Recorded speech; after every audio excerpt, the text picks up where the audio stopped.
Vamos ao Salmo 16.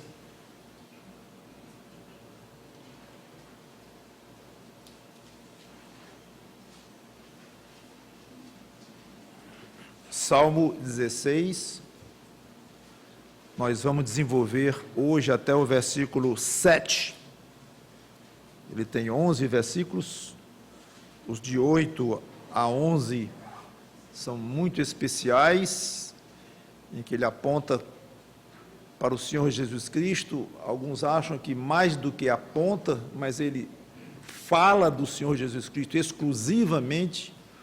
Outros acham que não, que ele fala dele próprio e remotamente fala do Senhor Jesus Cristo. E a maioria acha que ele fala dos dois. Ele fala dele próprio em primeiro lugar e do Senhor Jesus Cristo, não remotamente, mas de maneira direta, como o próprio apóstolo Paulo e Pedro, os dois apóstolos, comentaram. Então, vou deixar os versículos 8 a 11 para outro dia, e vamos então enfatizar o de 1 a 7. Diz assim então a palavra de Deus, Salmo de Davi, capítulo 16 em diante. Guarda-me, ó Deus, porque em ti me refugio. Digo ao Senhor, tu és o meu Senhor.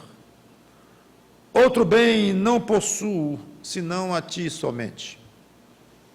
Quanto aos santos que há na terra, são eles os notáveis, nos quais tenho todo o meu prazer. Muitas serão as penas dos que trocam o Senhor por outros deuses. Não oferecerei as suas libações de sangue, e os meus lábios não pronunciarão o seu nome. O Senhor é a porção da minha herança e o meu cálice. Tu és o arrimo da minha sorte. Cai-me as divisas em lugares amenos. É muito linda a minha herança. Bendigo o Senhor, que me aconselha, pois até durante a noite o meu coração me ensina. Vamos orar. Obrigado, Senhor Deus, por este texto tão belo, tão simples, até mesmo fácil de penetrar os nossos corações, e nos permita o privilégio de explorar um pouco as riquezas de Davi, que o teu Espírito Santo ordenou que ele colocasse por escrito, e o mesmo Espírito preservou até hoje como tua palavra, parte da tua palavra,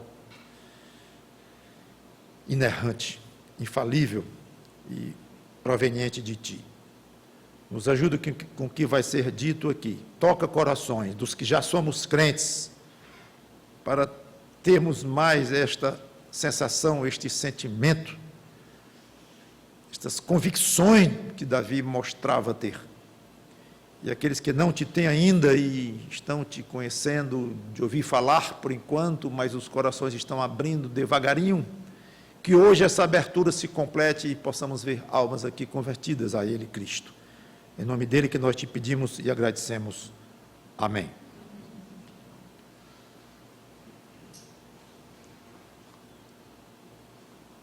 Não se sabe a época exata em que Davi escreveu esse salmo.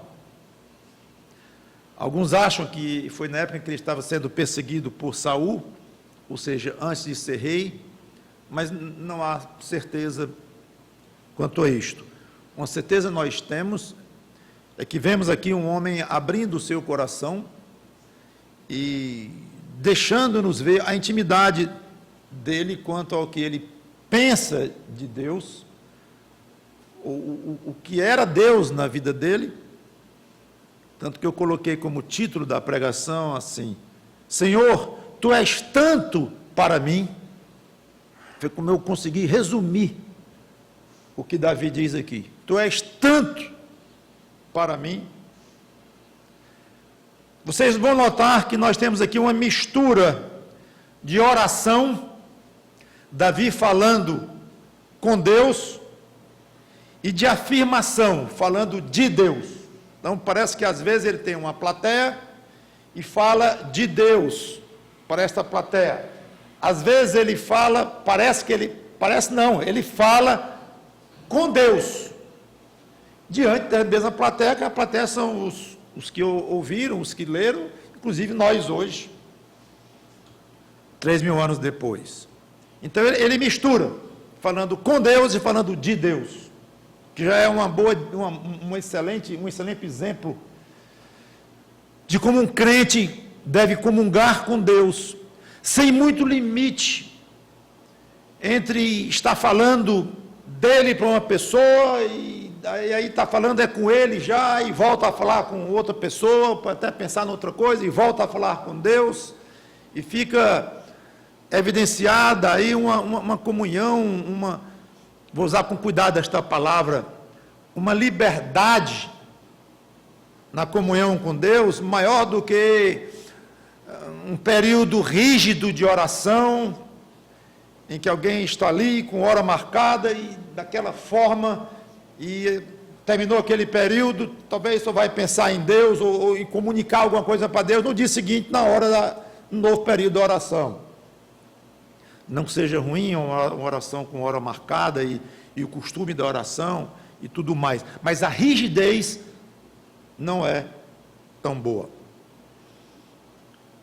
Meu pai na fé, pastor Haroldo, gostava de contar de um servo de Deus, já avançado em idade, com intimidade com Deus, que estava pescando numa canoa, aí orando,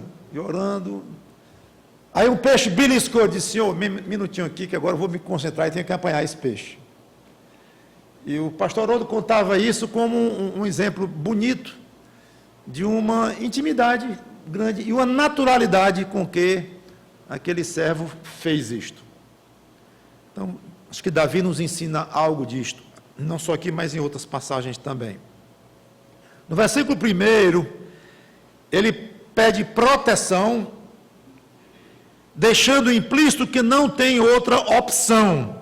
Guarda-me, ó Deus, porque em ti me refugio. Eu imagino que ele diz algo assim: Senhor, tu és o meu refúgio, então me guarda mesmo, sejas tu para mim um refúgio de fato, porque se tu não me protegeres, ninguém o fará, eu estou liquidado. Esta era a ideia. Guarda-me porque em ti me refugio.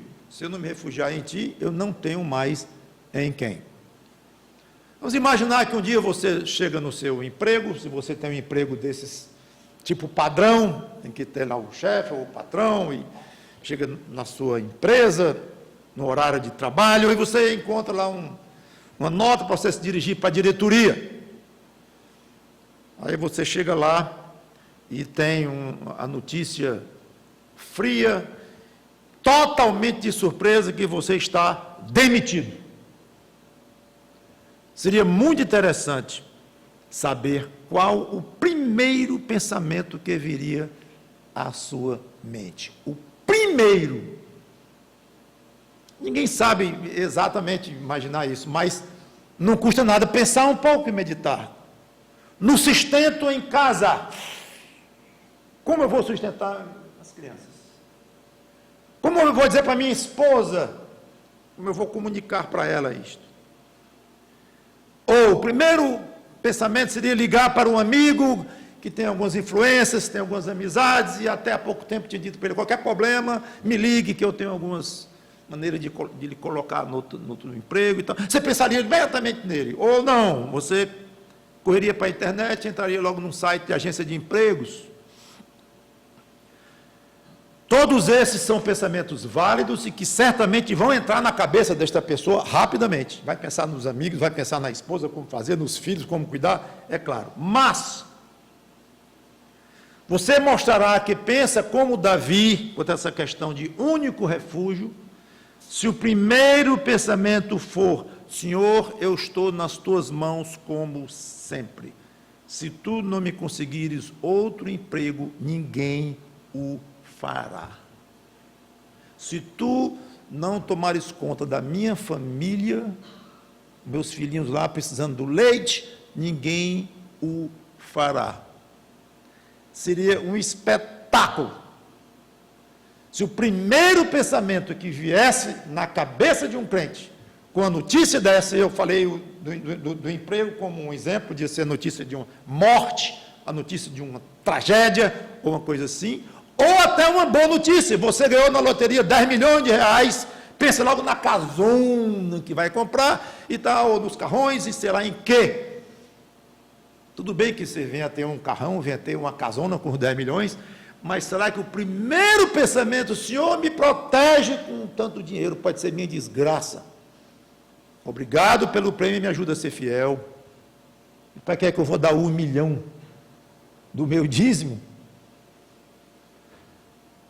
Em qualquer situação da sua vida, especialmente uma situação forte e inesperada, o primeiro pensamento que veio na sua mente.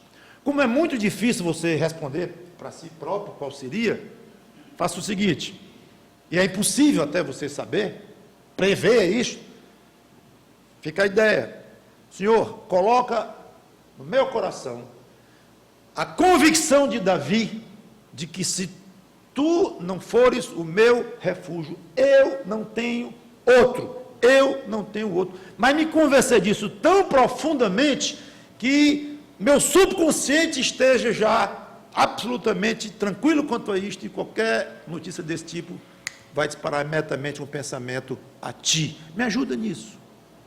Fica a ideia. É bonito vermos Davi afirmar algo assim. Digo ao Senhor, 2, tu és o meu Senhor, outro bem não possuo, senão a ti somente. Ele quase complementa o pensamento do primeiro, quando ele diz outro bem não possuo. Ele exclui tudo mais, e sem dúvida alguma é algo que honra muito ao nosso Deus, essa exclusividade que nós damos de coração a Ele. Só que essa frase, tu és o meu Senhor, muita gente diz, milhões de pessoas, talvez bilhões, alguns bilhões chamados cristãos na terra, diriam, não, o Deus do céu, o Deus da Bíblia, o Deus de Jesus Cristo, é o meu Senhor. Diriam até mais especificamente, não, Jesus Cristo é o meu Senhor. Muitos diriam, mas talvez não, certamente, em muitos casos, isso não passa de, eu acredito em Deus. Como eu já vi muita gente dizer, eu também sou crente, porque eu creio em Deus. E não está prestando muita atenção ao fato que aquela palavra crente significa muito mais do que acreditar e tal. Mas então, para muitos dizer que Deus é Senhor para ele, ou Jesus Cristo, é que acredita mesmo, é sincero, mas um mero acreditar de mente, como você acredita em algum dado geográfico, algum dado histórico, científico, você acredita, não mais do que isto. Para outros crentes, talvez significasse, eu tenho fé, melhorou, eu posso dizer que Deus é o meu Senhor, porque eu tenho fé em Jesus Cristo, e eu creio no sentido bíblico, ótimo, e eu fui salvo pelo sangue de Cristo, e eu confio nisso, então eu posso dizer que Deus é o meu Senhor, ótimo. E para aí. Mas, o senhor está achando ruim, pastor, parar aí? O senhor acha pouco alguém dizer que foi salvo pelo sangue de Jesus Cristo, e por isso Deus é o Senhor dele? Acho pouco, parar aí. Claro, muito pouco. Você acha que o crente vai parar aí? E que no dia da conversão dele, ou dias depois, ele vai se declarar um crente diante da Assembleia inteira, depois vai se batizar, aí diz, eu sou um crente em Jesus Cristo, no sentido mesmo bíblico, exerci fé, me arrependi dos meus pecados, estou salvo, vou para o céu, pronto, parou aí. Então vai passar o resto da vida dele só dizendo isso, talvez até mesmo de uma maneira muito bonita, e com palavras bem expressadas, mas vai ficar nisso? O que deve ter por trás desta expressão tão forte, Senhor, Tu és o meu Deus, ou Deus, Tu és o meu Senhor, Jesus Cristo, Tu és o meu Senhor. O que significa isso para o crente? Além do que simplesmente dizer que foi salvo pela fé no sacrifício do Senhor Jesus Cristo. Para Davi, significava mais do que isso. Aliás, ele nem daria essa explicação detalhada da salvação pela fé no sangue de Cristo, tudo, claro, foi antes da vinda de Cristo. Mas a resposta está na segunda parte do versículo 2. Tu és o meu Senhor. Davi, o que quer dizer isto? Explica melhor isso aí, detalha mais um pouco, por favor. Outro bem não possuo, senão a Ti somente. Tudo o que eu tenho de bom, tudo o que eu possuo, nada é comparado ao tamanho do que Tu significas para mim. Tu és o meu bem maior. Patrimônio principal de Davi era Deus.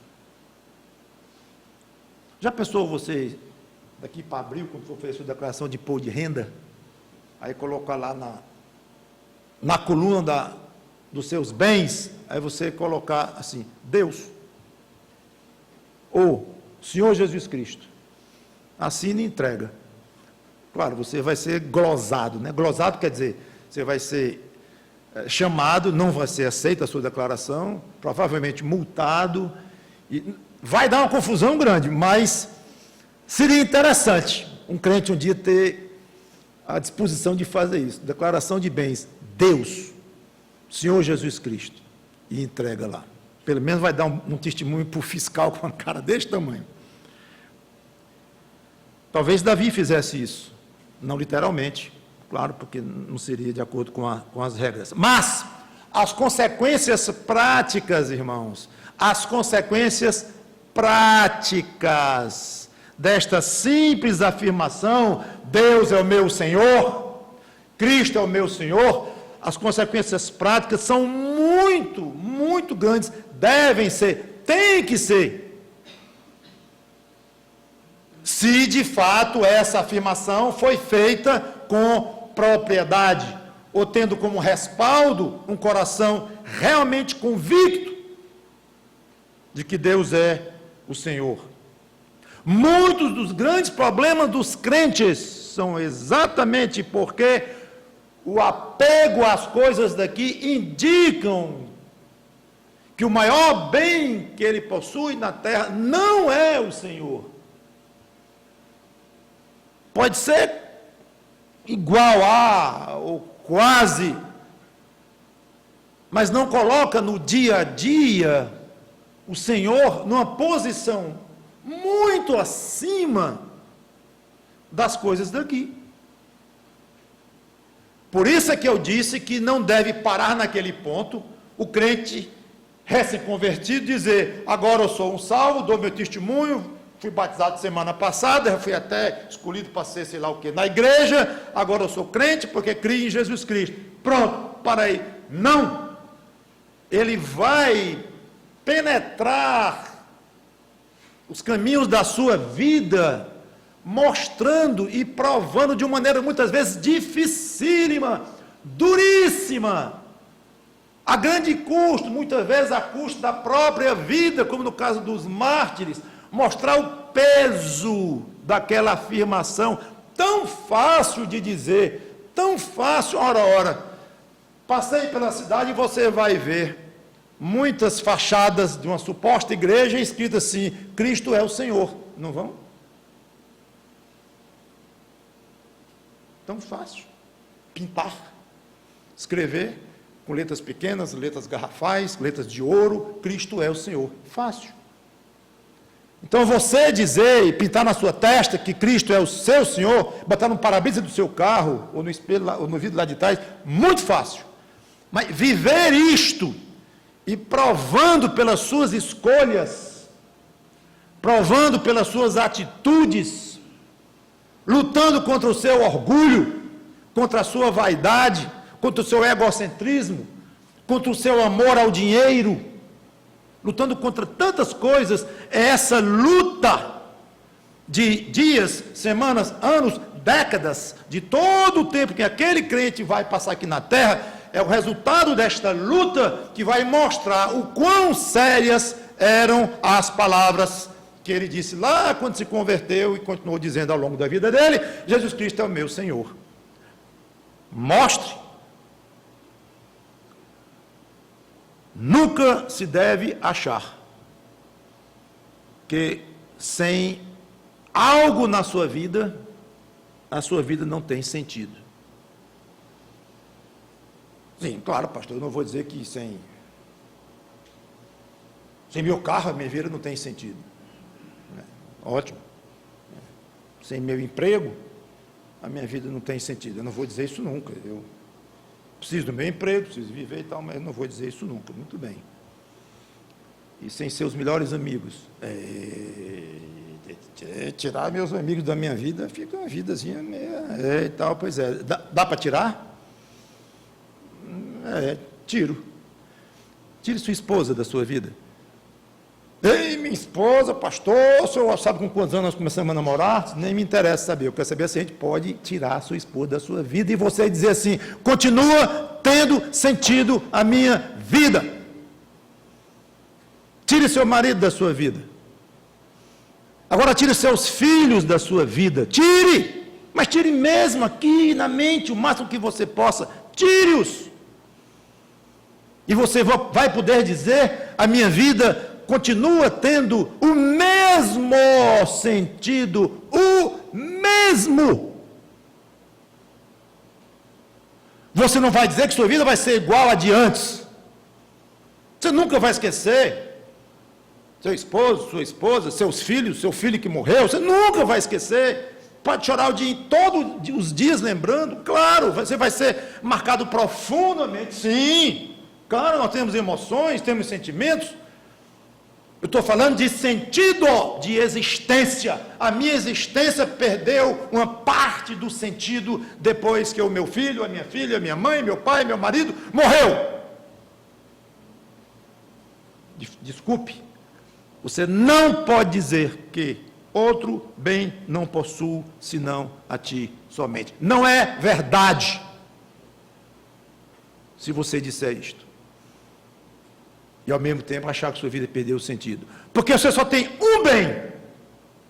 Este bem, que é a comunhão que você tem com Deus, a salvação em Cristo, ele não desapareceu com a perda que você teve aqui na terra. Essa perda que eu imaginei aqui, não desapareceu, ele continua lá, tão grande quanto, tão maravilhoso quanto. Aí você diz: tudo que eu tenho na vida é Cristo.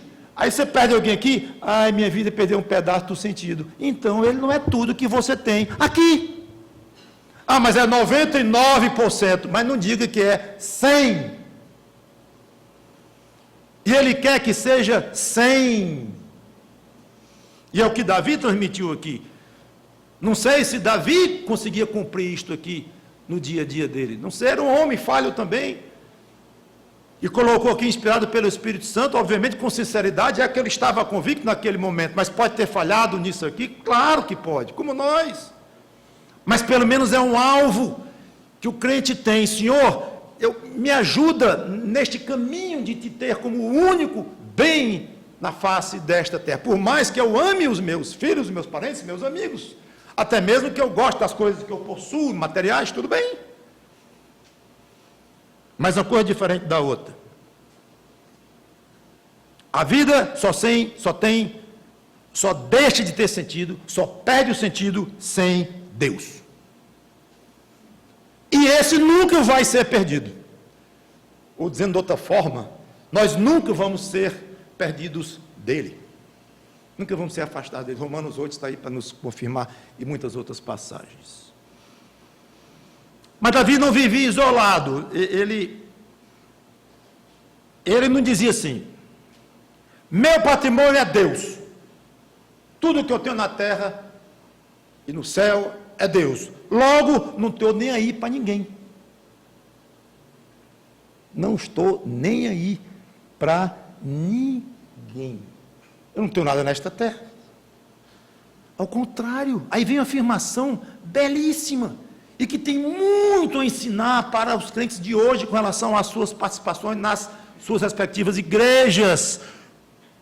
3, quanto aos santos que há na terra, são eles os notáveis, a ideia aqui é de nobres, os notáveis, os excelentes, os nobres, nos quais tenho todo o meu prazer. É interessante essa observação, feita por um homem 3.000 anos atrás. Já era um homem, mesmo fugindo de Saul, já era um homem valente, herói de guerra, começou a ser perseguido exatamente porque era um herói de guerra, depois virou rei, e homem até de sangue demais, até foi castigado por isso, ou teve uma multa por causa disso, não construiu o templo, mas era um homem valente e feroz. E aqui ele confessa ter um prazer muito especial num certo tipo de gente. Quem? Os santos de Deus. Olha. Não era nem só um místico que só falava em Deus, não queria saber mais de ninguém, vivia isolado num canto, ou nem um herói de guerra bruto, só queria saber de conquistar coisas e matar gente, e não estava nem aí para ninguém também, independente, com a sua turma ali do seu lado, para lutar e ganhar, está tudo bem. Não! Ele era sensível, ele era poeta, sensibilíssimo. Ele gostava demais, mas demais, da companhia de um certo tipo de gente. Os santos que há na terra. Conforme nós, pré-tribulacionistas, achamos que a igreja começou no dia de Pentecostes, nessa época não podíamos falar em igreja de Cristo, muitos acham que sim, Israel já era igreja e tal, não vou discutir isso agora, mas é curioso como a forma de Davi olhar, parece muito de olhar para um grupo muito especial de pessoas, parece a forma com que muitos autores do Novo Testamento olhavam para o mesmo grupo, no caso, os santos de Deus, pessoas tementes a Deus, pessoas convertidas a Deus, não posso dizer convertidas a Cristo, antes da vinda dele, na época de Davi, a expressão não é bem esta, mas com fé em Deus a ponto de serem perdoadas por Deus pelo sacrifício que Cristo iria fazer no futuro, mas santos de Deus, como hoje nós somos santos de Deus. Então é curioso que esse grupo de apóstolos aqui, e até um irmão do Senhor Jesus Cristo, de mãe, dizia assim, Paulo dizia assim, Gálatas 6,10, eu não vou ler, mas ele fala desse mesmo grupo de a família da fé.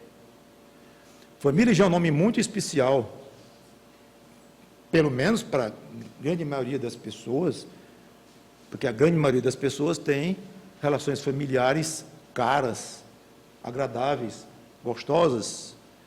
Então, pessoas que têm boas famílias, repito, entendo que seja a maioria das pessoas, eles têm excelentes lembranças e associações gostosas com a palavra família.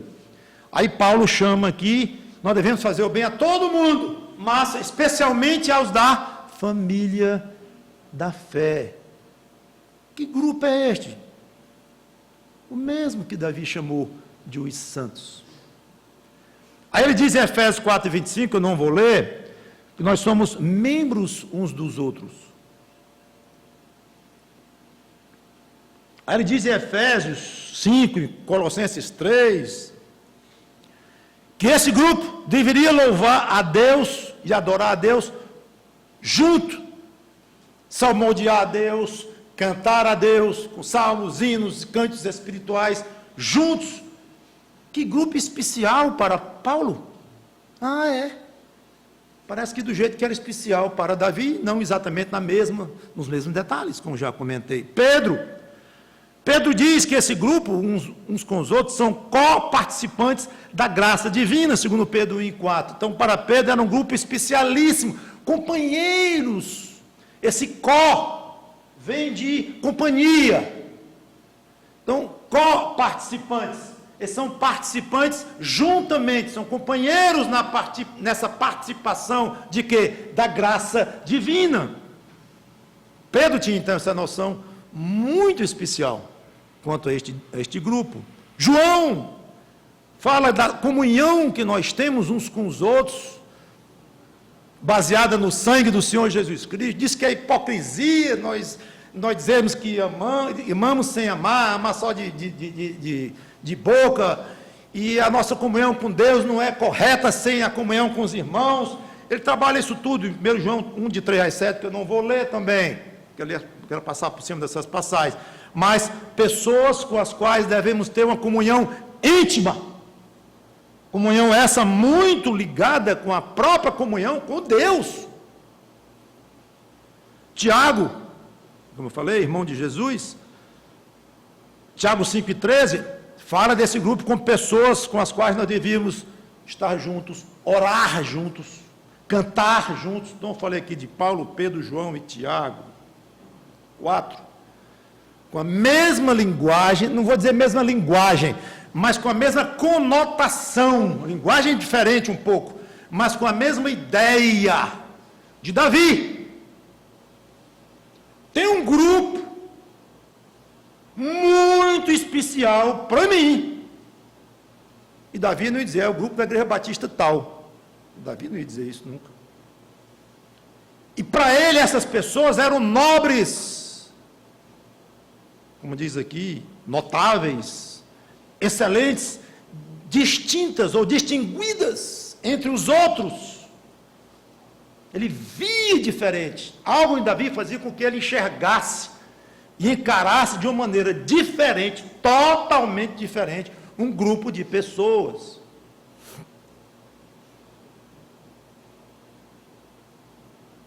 E isso me preocupa. Essa teologia aqui me preocupa. Muitos que se dizem crentes não mostram muito isto, não. Não mostram muito isso, não. Relacionam-se pobremente com os irmãos.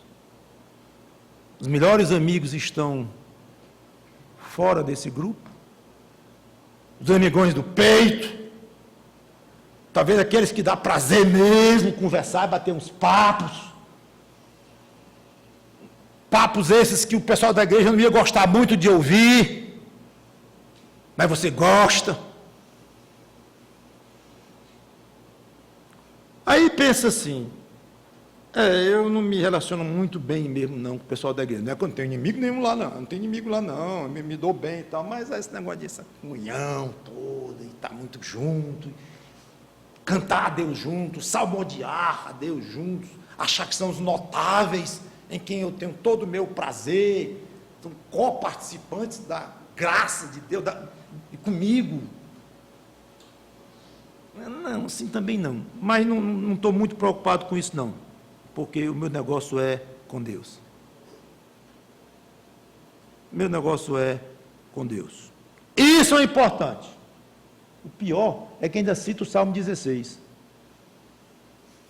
Davi não disse no versículo 1 e 2 que Deus era o único refúgio dele, que Deus é o único bem que ele tinha, o único é o único, paciência. Então o único bem que eu tenho realmente é Deus. Então eu vou ficar preocupado se eu me relaciono intimamente com essa turma aqui da igreja. Gente boa, eu gosto deles, são irmãozinhos queridos e tal, mas não é incoerência Davi falar no versículo 3 que ele tem todo o prazer numa turminha de pessoas que ele acha os notáveis na terra, que são os santos de Deus. É óbvio que uma coisa é consequência da outra, não colide com a outra, não confronta com a outra, é consequência natural.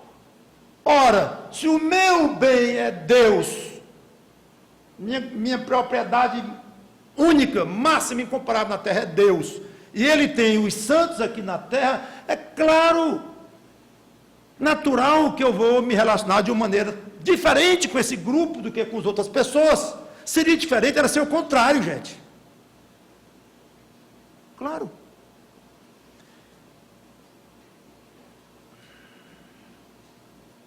O relacionamento com os crentes da sua igreja, em especial, e de outras igrejas também, são irmãos em Cristo da mesma forma, é um verdadeiro termômetro da sua relação com o próprio Deus. Não esqueça isto.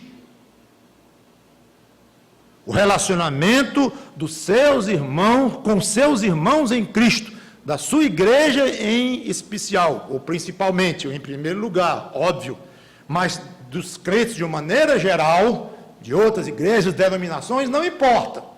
Pessoas que mostram pela confissão e pela vida que são crentes, de fato, sérios, mesmo com alguns pensamentos, até algumas doutrinas diferentes das suas, não tem problema. Mas são pessoas que você entende que há coerência entre o que eles dizem e o que eles fazem e que são crentes de fato. O relacionamento seu com essas pessoas é um termômetro fiel da sua relação direta com Deus. Se você valoriza pouco os santos de Deus, você valoriza pouco o próprio Deus. Pode ter certeza disto. Pense. Espero que você passe alguns dias pensando nisto ao longo da semana ou mais e fazendo uma avaliação. Muita gente vem falar comigo às vezes e tal, ao longo de mais de 20 anos de ministério, pastor, na minha igreja, não sei, estou me sentindo muito assim. Eu digo, examine as causas, vá fundo, vá com calma, mas é para você curtir muito a igreja que você faz parte. Muito, muito. Você não é casado com a sua igreja, você é casado com a sua esposa e ela com você. Isso é de uma maneira definitiva, como Deus colocou. Mas com relação à igreja, você é casado com Cristo e você faz parte da igreja geral do Senhor Jesus Cristo. Isso é irreversível. Agora, quanto à sua participação numa igreja local A, B ou C, não é obrigatoriamente definitiva, deve ser seríssimo o compromisso, deve ser extremamente valorizado, e a maneira como você entra, a maneira como você faz tudo é muito, muito, muito sério, mas não é definitivo. E uma das maneiras de você avaliar se você está no lugar que Deus quer, às vezes Ele tira aqui, tira ali, mexe com a gente nessa área. Comunhão com os irmãos, como é que está a comunhão com os irmãos? Agora, pastor, eu já estou na 12ª igreja e não tem comunhão, que dê jeito. Diga, irmão, está ruim. Aí eu não sei o que fazer, não. Talvez o irmão, já pensou se é irmão mesmo? Cada um sabe de si. Eu sei, irmãos, que é uma situação privilegiadíssima o crente olhar para o céu e ver Deus como seu único patrimônio e apego. E o crente olhar aqui na terra e ver que está com irmãos queridos em quem temos imenso, imenso, imenso prazer. Versículo 4. Davi falou dos santos, no 3, não foi? E os outros? Davi, tem um monte de gente excluída aí da sua colocação de os santos de Deus, nos quais você tem todo o seu prazer. E os outros, como é? Eu não sei, parece que deu vontade dele falar nos outros, no versículo 4. Muitos serão as penas dos que trocam o Senhor por outros deuses. Estão os outros. Todo mundo que não tem Cristo, trocou Cristo por algum tipo de Deus. Está aqui os outros, tudinho. Então aqui ele arremata. Ele falou num grupo de pessoas no versículo 3, e agora no 4 ele termina de se referir a todos os habitantes da terra, porque todos se dividem em dois grupos, nos santos de Deus, e aqueles que têm outros deuses. E ter outros deuses não significa que em casa tem uma imagenzinha de gesso e faz oração ali, uma reza, uma coisa assim. Não, não. Não, é lá dentro do coração, são ídolos, dinheiro, muitas vezes o ídolo é a si próprio, às vezes é a esposa, ou a família, ou tantas coisas, milhares de ídolos que podemos ter, que o homem pode arranjar, mas não é Cristo, não, então é ídolo. Pronto, está definido, só disse dois tipos de pessoas no mundo, e Davi aqui disse, e o contraste que ele faz com os santos, muitas serão as penas dos que trocam o Senhor por outros deuses, sofrerão demais. O que Davi tinha em mente aqui? Não sei se exatamente o inferno, talvez, o sofrimento eterno, muito provável, ou talvez mesmo aqui no futuro da terra mesmo, no quão grande é o sofrimento de alguém sem Deus, até nos momentos mais íntimos, não somente em sofrimentos visíveis, que a gente nota, um problema de alguma forma, que todo mundo está sabendo, mas muitas vezes, muitas serão as penas aqui dentro, internas, vazio, angústia, não sei exatamente, e não faz muita diferença saber não, porque as penas dos que trocam o Senhor por outros deuses, elas vão ser muitas aqui, vão ser muitas no inferno, só vai ter pena, só vai ter problema, sofrimento, é terrível. Nós temos o mau costume de nos concentrar demais nos nossos sofrimentos, gente, nós crentes, mas já pensou na quantidade de sofrimentos que você deixou de ter, porque adora a Deus vivo, ao Deus vivo, e não a outros deuses? Senhor, eu estou sofrendo aqui muito, de uma forma ou de outra, amém por esse sofrimento, entendo que seja bênção de ti, de uma forma desagradável, mas bênção, e edificante e tal, mas Senhor, já imaginou se eu não te tivesse, o tamanho dos meus sofrimentos, especialmente os de dentro, da minha alma? Então, quando você quiser se concentrar demais na sua dificuldade, nas suas provações, que eu sei que existem, e sei que são grandes, eu também as tenho, mas não vamos esquecer, Senhor, a quantidade de sofrimento que eu estou deixando de ter, pelo fato de que não te troquei pelos outros deuses, pela tua graça fui alcançado em Cristo, coisa boa, e é boa mesmo. De quantas angústias, ansiedades, falta de paz, Deus nos livra. Agora, ao contrastar os santos de Deus com aqueles que trocam Deus pelos ídolos, Davi deixa implícitas duas coisas. Primeiro, ele não tem e nem quer ter comunhão com essas pessoas, especialmente comunhão espiritual, uma comunhão ligada com algum tipo de adoração. Não oferecerei as suas libações de sangue, não estarei junto com eles nos sacrifícios dele. Essa libação de sangue aqui, tem muitas explicações, eu não vou dar nenhuma, porque eu acho que não é relevante porque eu quero enfatizar daqui para frente. Mas talvez fale até de coisas muito repugnadas por Deus. Eu não vou estar com eles nisto, de jeito nenhum. Fala de comunhão, aliás, falta de separação. E os meus lábios não pronunciarão o seu nome. Nome de quem? Desses deuses. Eu não vou estar com eles adorando conjuntamente, que estarão lá cantando, gritando, sei lá o que, para os deuses, e eu não estarei lá junto. Rapaz, vamos sacrificar os deuses. Vão lá vocês, eu não vou. Então é evidente que com essas duas frases, Davi trata de uma doutrina importantíssima na vida cristã, a doutrina da separação, ou, para ser mais específico, separação eclesiástica. A doutrina da separação é muito enfatizada no Novo Testamento, mas ela é reflexo ou continuação deste mesmo ensino no Velho Testamento. A base da doutrina da separação eclesiástica no cuidado que nós vamos ter em ter associações espirituais com pessoas que não adoram ao nosso Deus, que não têm a Cristo como Senhor de fato nas suas vidas. Esse relacionamento é tratado no Novo Testamento. Mas a base, pode buscar, está lá no Velho Testamento. Segunda coisa que ele deixa implícita é que ele não vai pronunciar nem o nome desses deuses falsos.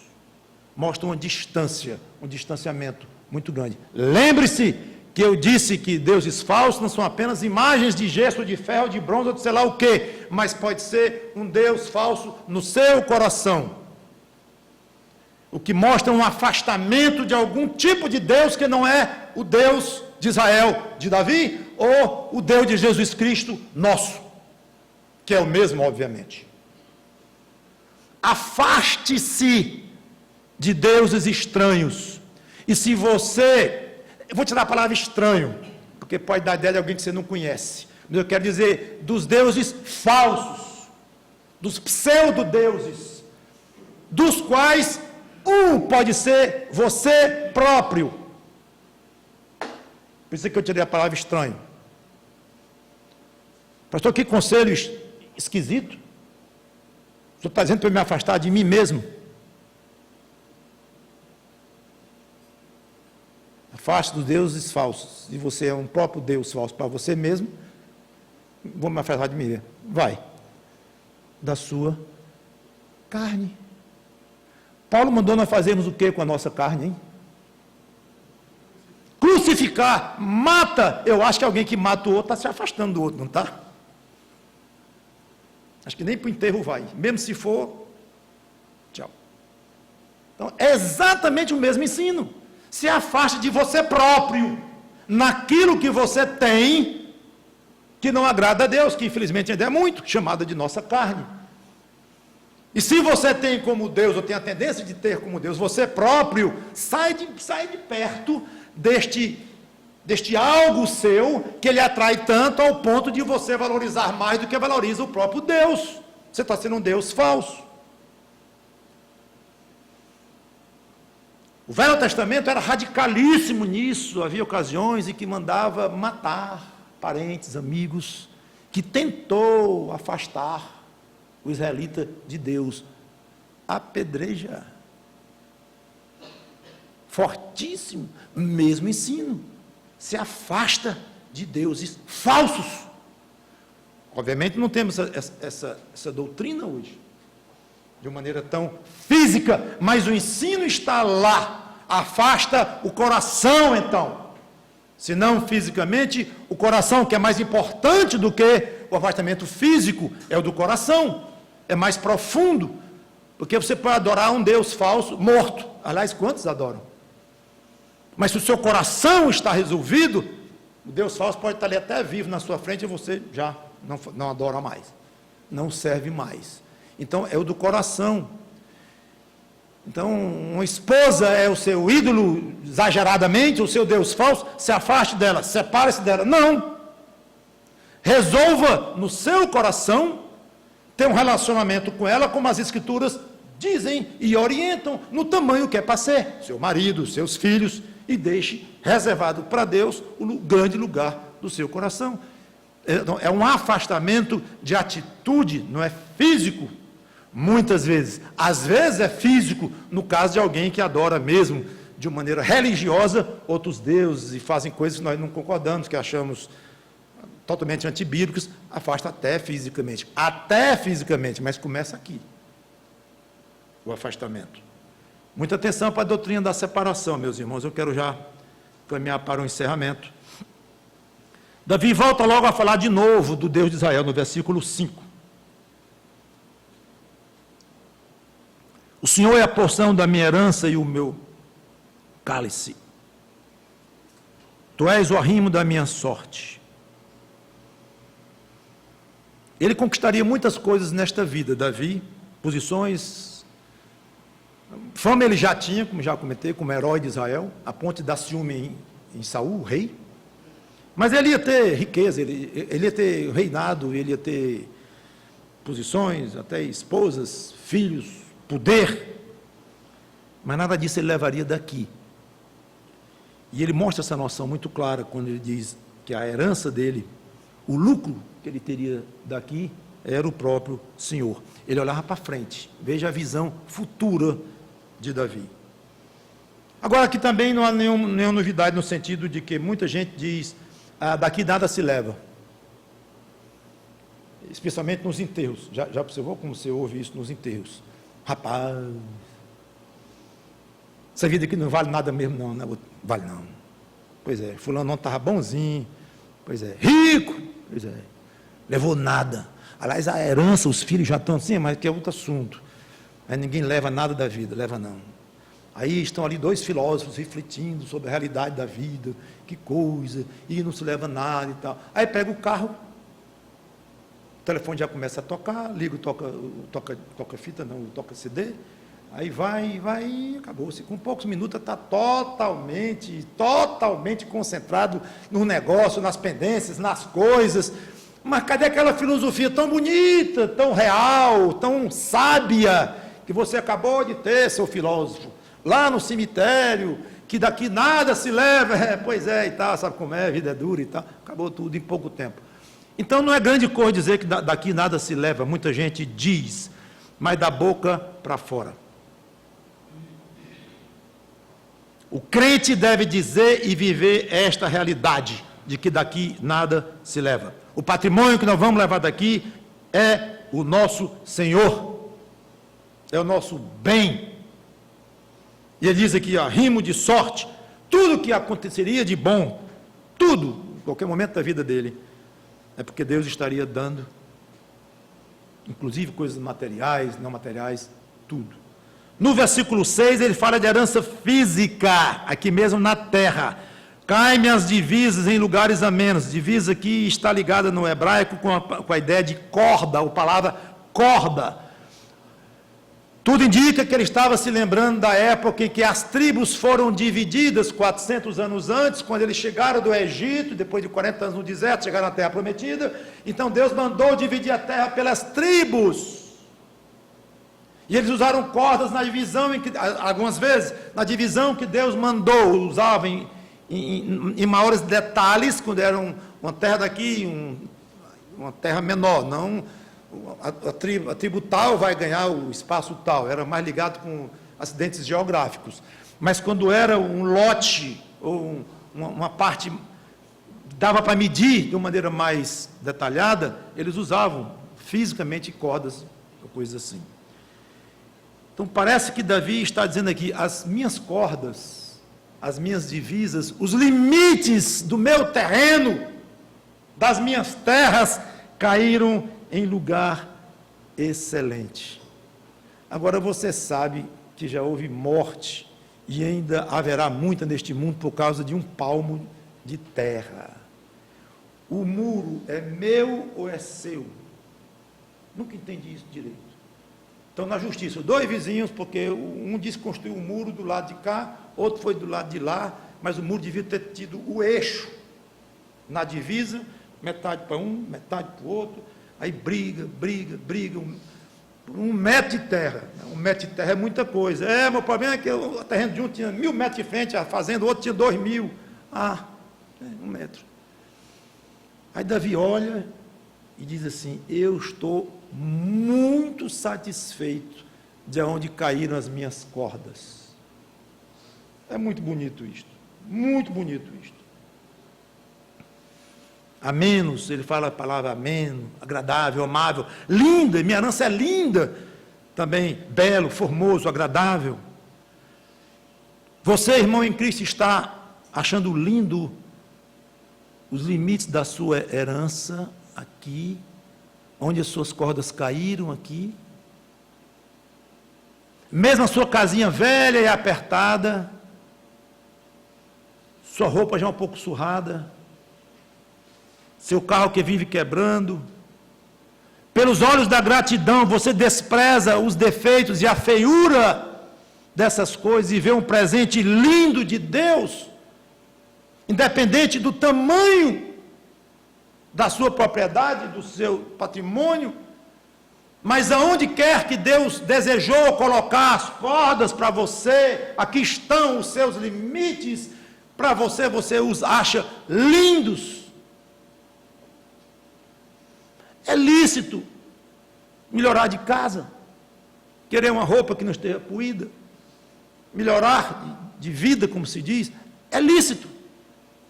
E não é incoerência com isto. Mas tudo absolutamente em comunhão com Deus e com alegria diante de Deus e com satisfação diante de Deus. Senhor, esta casa que me deste é uma... Eu ia dizer droga, mas não vou dizer não. É horrível.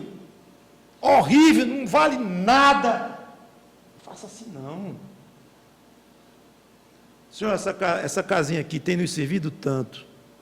Muito obrigado. Eu me lembro que antes de vir para cá, eu pensava assim, onde é que eu vou colocar o berço do meu filho?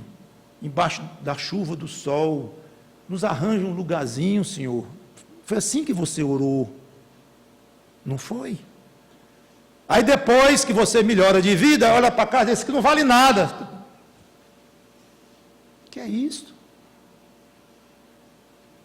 Então, Senhor, essa casinha que Tu nos deste, e foi uma maravilha um dia na nossa vida, mudou um pouco, nossa família aumentou, eu tive uns ganhos que Tu me permitiste ter, estou em condições de ir para outra melhor, Tu vai dar essa casinha agora para quem está querendo um teto para o seu filhinho, é a hora do outro receber agora, pois me permitas ir para uma casinha melhor, com as cordas um pouquinho mais longe umas das outras, me permitas, tudo bem, você pode acabar numa fazenda de vários hectares, tudo bem, mas o coração está satisfeito com aquilo que você tem, porque tem muita gente que tem fazendas com vários hectares, e eles estão absolutamente insatisfeitos com aonde as cordas têm caído, que é uma característica da riqueza, uma das grandes infelicidades da riqueza é essa, é a inconformação com aquilo que Deus tem dado, que é mais e mais e mais, nunca para e diz assim, estou satisfeito com as minhas cordas, com os limites. É muito bom quando o coração está tranquilo, mesmo desejando mudar, desejando melhorar a casinha, o carrinho, ou a roupa, mesmo assim, o coração é tranquilo e grato diante de Deus. Mas, indo para o versículo 7, e encerrando, o cuidado de Deus com Davi ia muito além de proteção, de bens materiais, de garantia de um bom futuro, mas incluía um relacionamento pessoal e íntimo de Deus para com ele. Versículo 7, bendigo o Senhor que me aconselha, pois até durante a noite o meu coração me ensina. Meu coração aqui, lá não é a palavra coração, é a palavra que fala de órgãos íntimos, rins talvez, ninguém sabe direito a que se referia, mas órgãos importantes, onde os antigos achavam que poderia estar ali as emoções humanas, os sentimentos estavam em outros órgãos que não o coração, que também hoje ninguém acha que está no coração os seus sentimentos, mas é uma forma que o ser humano tem de tentar localizar em algum lugar do seu corpo os seus sentimentos. Hoje é coração, na época eram órgãos internos. Então o que ele quer dizer é, aqui na realidade, mente, consciência. O meu coração está apaixonado por ti. É sua mente com os sentimentos, são assuntos complexos que ninguém entende bem, mas na realidade, muito antes de pensar em coração, ou em rim, ou em qualquer outro órgão, pense na sua mente, quando fala de sentimentos e de emoções, de conhecimentos, de racionalidade, fale de mente, e era o que Davi queria dizer, e ele fala de noite, oportunidade de pensar, de meditar com calma, sossegar. Meu pai, que está presente aqui para minha grande alegria, ele gostava muito de falar, desde pequeno, eu me lembro de dizer, papai, isso aqui, eu posso aquilo. Disse, vou consultar o travesseiro. Ele gostava muito de dizer, vou consultar o travesseiro. Vou pensar, vou meditar nas caladas da noite, quando ninguém incomoda, os ruídos externos, os telefones. Pois Davi aproveitava a noite para pensar em Deus, raciocinar, refletir, meditar nas coisas de Deus. Coisa hoje que nós do século XXI estamos profundamente acostumados, não é? Meditar, refletir na internet, meditar no trânsito, buzinando e querendo cortar os outros para poder chegar mais rápido ou menos demoradamente. Meditar, refletir. Eu tenho medo que você não tenha a menor ideia nem do que é isto. Refletir, meditar. Quer uma ideia boa? Se tranque um dia no banheiro da sua casa ou no seu quarto, 1 hora, desligue tudo, apague a luz e pense e veja o que dá. Aí você vai ter uma ideia se você está sabendo mais ou menos o que é meditar nas coisas de Deus ou refletir. Experimente. Ou numa bruta de uma insônia que você pega um dia, de noite, não é agradável, não desejo para ninguém, mas experimente. Vê e diga, agora eu vou meditar. O pastor falou naquele negócio, achei interessante, eu vou dar agora uma meditada. Boa ideia, meu irmão. Vou ligar a internet. Não, não vai ligar a internet não. Ah, é. Vou passar uma mensagem para os meus amigos para dizer que eu estava acordado de madrugada. Desliga o celular. Ih, está ficando pesado esse negócio. Sem internet, sem celular. Vou na geladeira. Não, não vou na geladeira roubar o pudim da esposa. Não, peraí, para. Trancado dentro do quarto. Fecha a porta. 1 hora sem fazer nada. Ah, chegou a Veja ontem. Esquece o jornal, a Veja. Agora você vai meditar. Experimente. Vê o que vai acontecer com você. Fica aí a sugestão. Se você sabe o que é meditar ou refletir, faça essa experiência.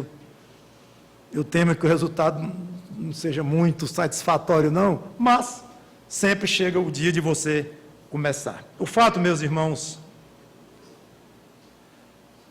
é que você pode aproveitar momentos deliciosos, dizer de outra forma, você pode aproveitar momentos desagradáveis durante a noite, eu quero agora enfatizar a noite, porque Davi falou, em momentos deliciosos com Deus. Tudo bem, proibir celular, proibir tudo, mas eu permito uma coisa, a Bíblia. Aí vai. Pronto, abra um salmo, abra uma passagem e vá meditar lendo as Escrituras. Experimente parar. Estava lendo outro dia um puritano, e ele dizia que demorava muito a ler a Bíblia, ele tinha até que se policiar um pouco, porque ele lia um versículo e pum, parava. Aí, tirar o que podia tirar da sua mente, do seu coração, daquele versículo. Tirava, cavava. Isso é meditar. Aí depois ele ia para o 2º versículo.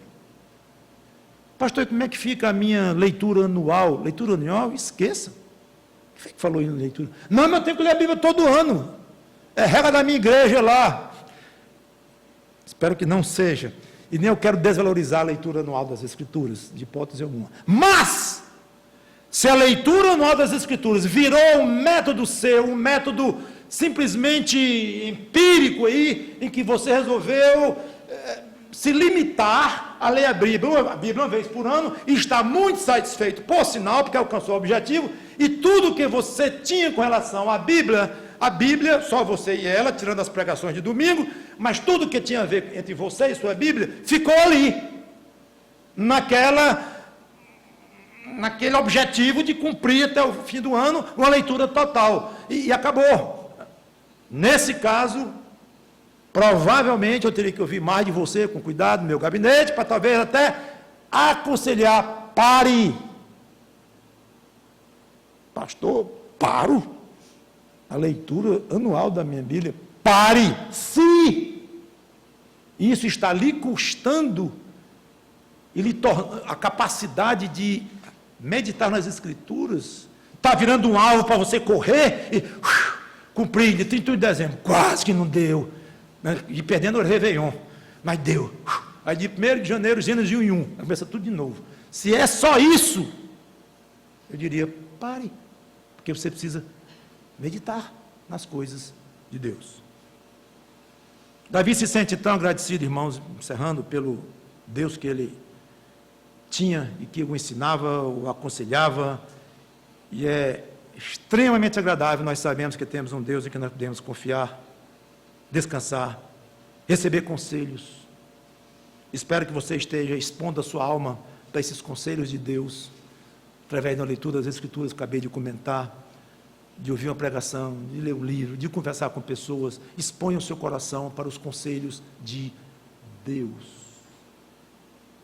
Muitas vezes o conselho de Deus vem através de um irmão, através de alguém que nem crente é, mas alguém pode lhe dizer uma frase em que está embutido ali um princípio divino, e você como crente depois pensa, isso combina com as Escrituras, rapaz, combinou com a minha vida de uma maneira perfeita o que aquela pessoa disse.